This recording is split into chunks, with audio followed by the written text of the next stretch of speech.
Saya juga berpikir kalau perlu pimpinan NU, pimpinan Muhammadiyah, pimpinan mungkin dari KWI dan sebagian yang lain ikut juga membantu mengawasi. Begitu bikin ormas aja ya. Kelihatannya kerjaannya banyak nih. ICW ini mulai juga bersuara tentang adanya Danantara ini karena menurut ICW KPK nggak bisa audit Danantara. Jadi di lembaga istimewa betul nih. Pertamina, Telkom, terus BRI, BNI, Mandiri, itu jadi satu tuh. Semua jadi namanya Danantara.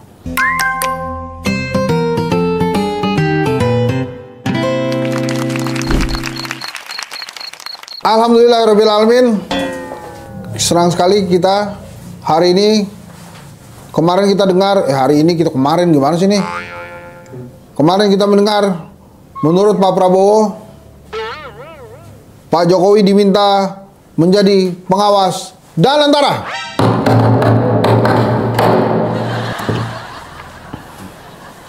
Bentuk terima kasih itu mungkin. Jadi pengawas, jadinya langsung mendapat pekerjaan sebagai pengawas Danantara.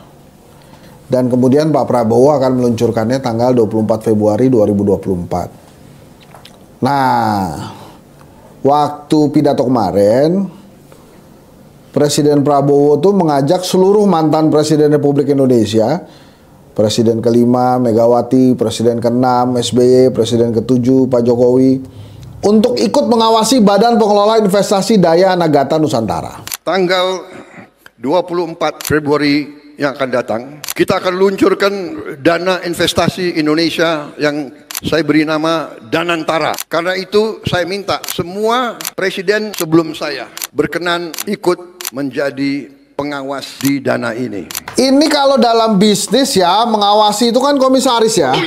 Ya alhamdulillah.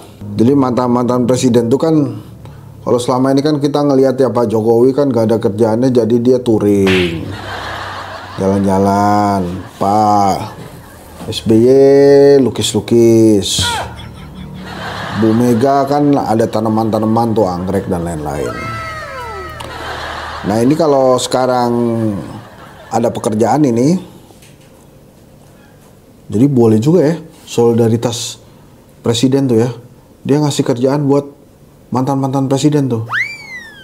Tapi ini mengawasi itu maksudnya apa ya? Apakah jadi komisaris atau gimana? Ini perlu nanti kita tunggu juga. Tapi yang jelas, ini akan menjadi perusahaan dengan aset, salah satu aset yang besar di dunia. Dia mengelola 900 miliar US dollars.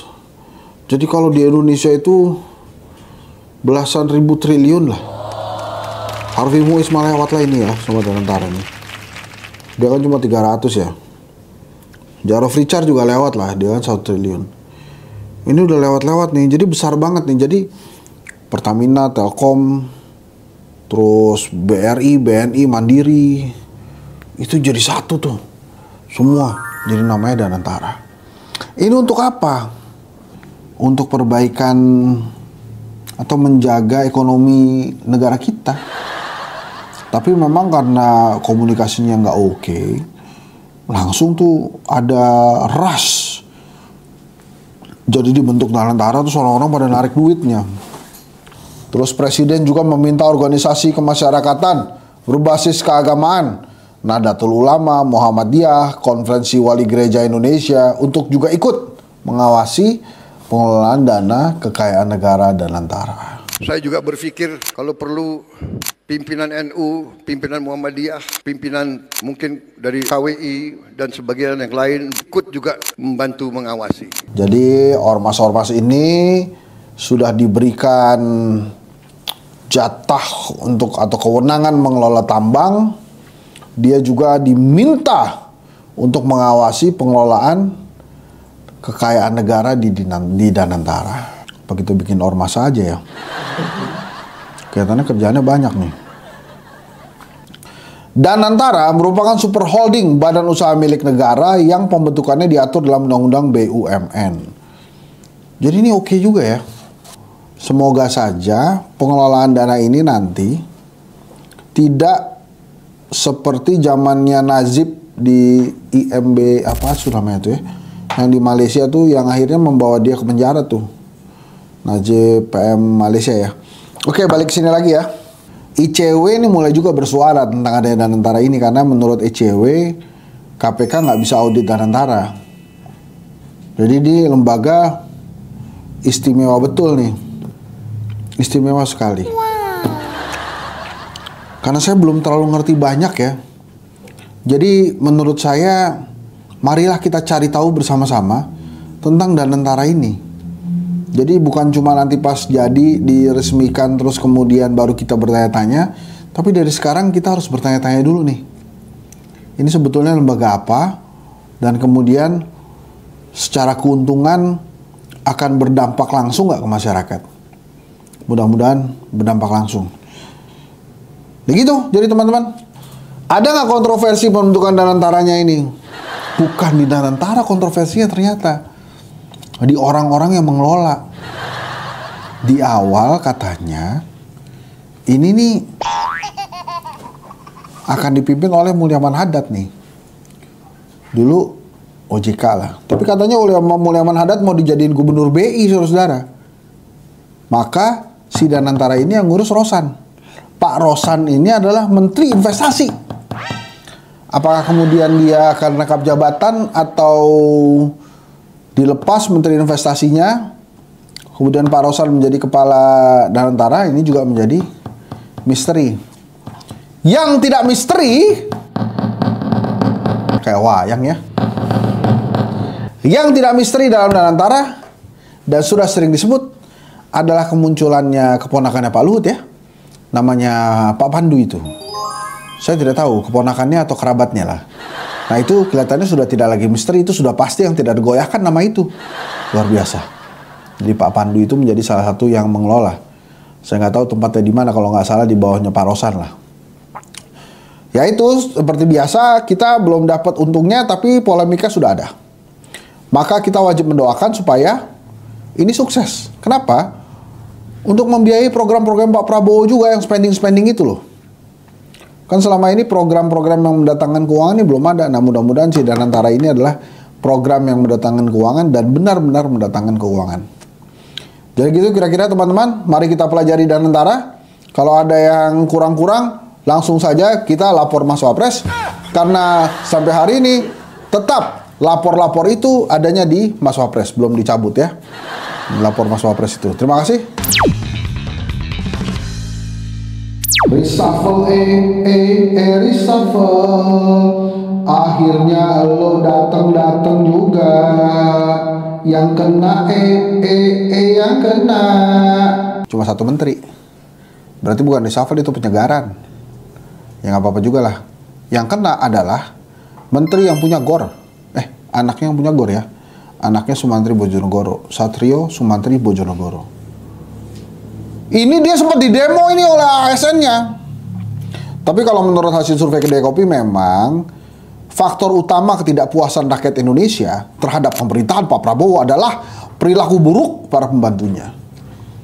Nah ini jadi pelajaran langsung nih. Menteri Satrio ini diganti. 1. Jangan berperilaku buruk.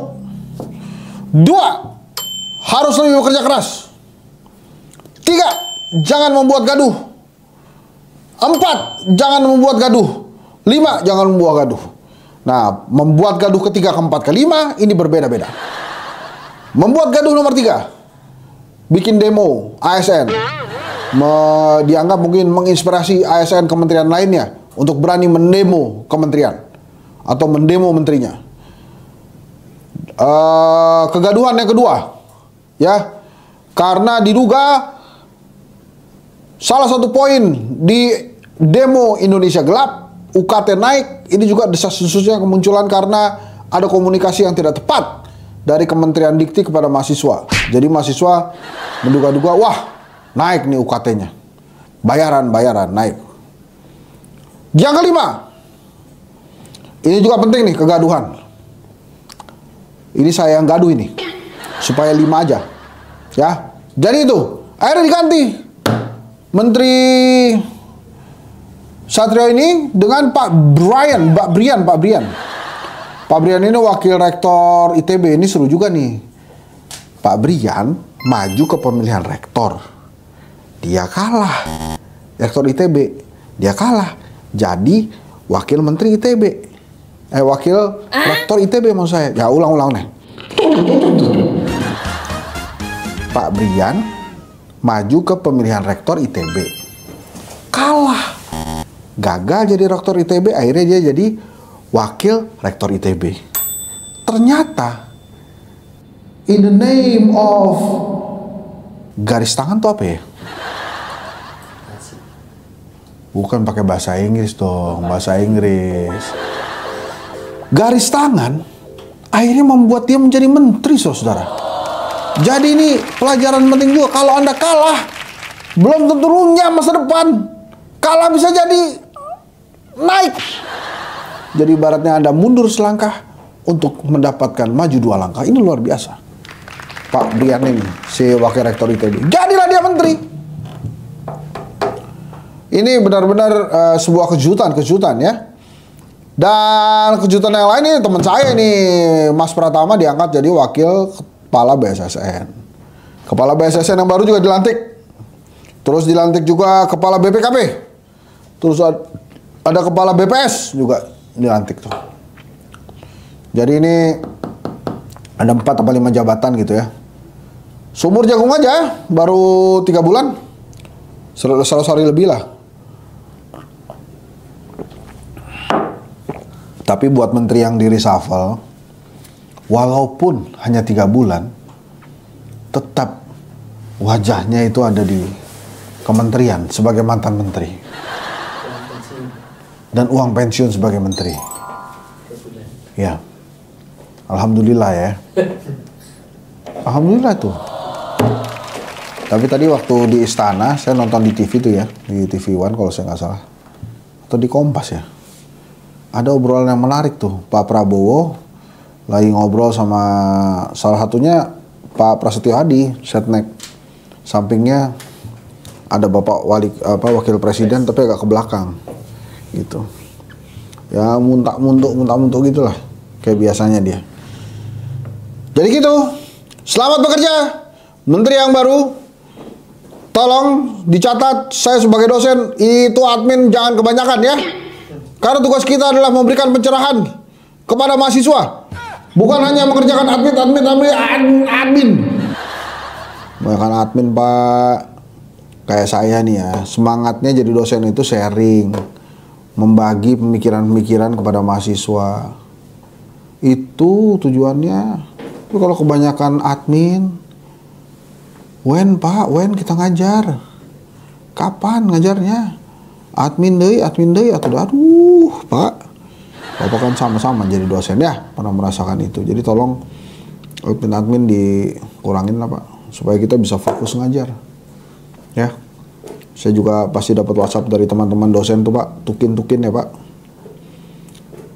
Ya, tolonglah. Ya, selamat bekerja. Sekali lagi, Pak Prabowo luar biasa. Jadi Anda kemarin membuat heboh. Jadi sekarang kita paham kepada siapa sebetulnya kata-kata endasmu itu. Ternyata buat Menristek Dikti yang lama ya.